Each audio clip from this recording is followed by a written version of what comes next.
el día de hoy Jesús es anunciado por sus amigos. Vamos a ver. ¿Ustedes conocen los anuncios? ¿Qué es lo que más te llama la atención de los anuncios? ¿Alguna vez has mirado algún anuncio? Yo me los encuentro en la televisión, en los periódicos, cuando voy en el carro y miro los espectaculares que son tan grandes. Oye, pero ¿sabes dónde puedes encontrar los mejores anuncios? La Biblia tiene anuncios muy importantes que han marcado nuestra historia, como por ejemplo cuando el ángel se le apareció a María y le dijo que estaba esperando un hijo. También cuando Jesús le dice a sus apóstoles cómo iba a ser su muerte. Y por último, mi favorito, Jesús resucita y nos deja con nosotros el Espíritu Santo. Antes de morir, Jesús le dio a sus discípulos una misión muy importante. ¿Quieres saber cuál es? Sigue viendo este video. La semana pasada aprendimos que Jesús envió al Espíritu Santo a sus discípulos para que salieran a proclamar aquello que habían vivido con Él. Después de este día, los discípulos tuvieron la valentía y la fuerza para salir e ir a evangelizar, a ir a proclamar aquello que Jesús ya les había enseñado, aquello que habían vivido junto con Él. Después de ese acontecimiento, aquellos discípulos temerosos, aquellos discípulos que estaban encerrados, tuvieron la fuerza y la valentía para salir a proclamar todo aquello que habían vivido con Jesús.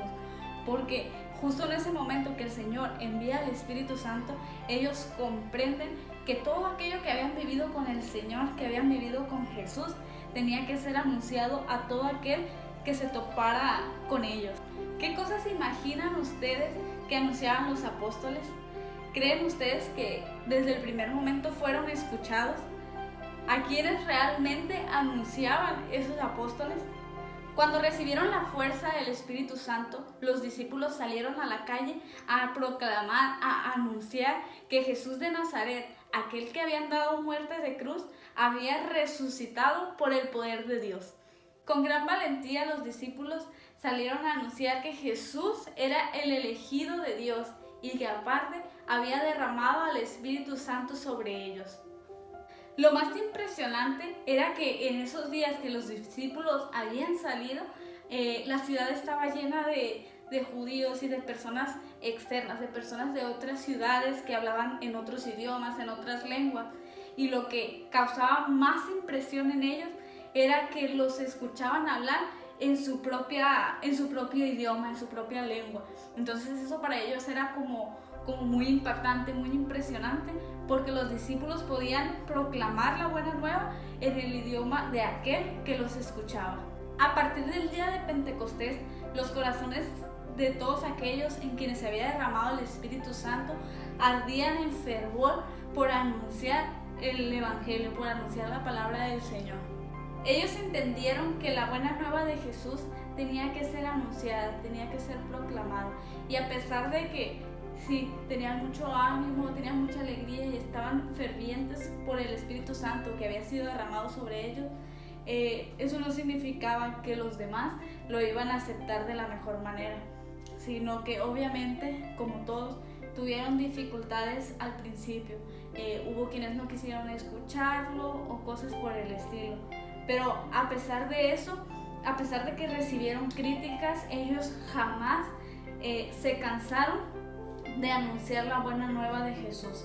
O sea, al contrario, ellos decían que no podían dejar de proclamar todo aquello que habían visto y escuchado cuando estaban con Jesús. La Biblia nos relata cómo los discípulos permanecieron fieles a la misión que el Señor les había dado antes de subir al cielo. Vayan y hagan que todos sean mis discípulos. Ellos se permanecieron fieles y eso fue lo que siguieron haciendo antes de llegar al cielo.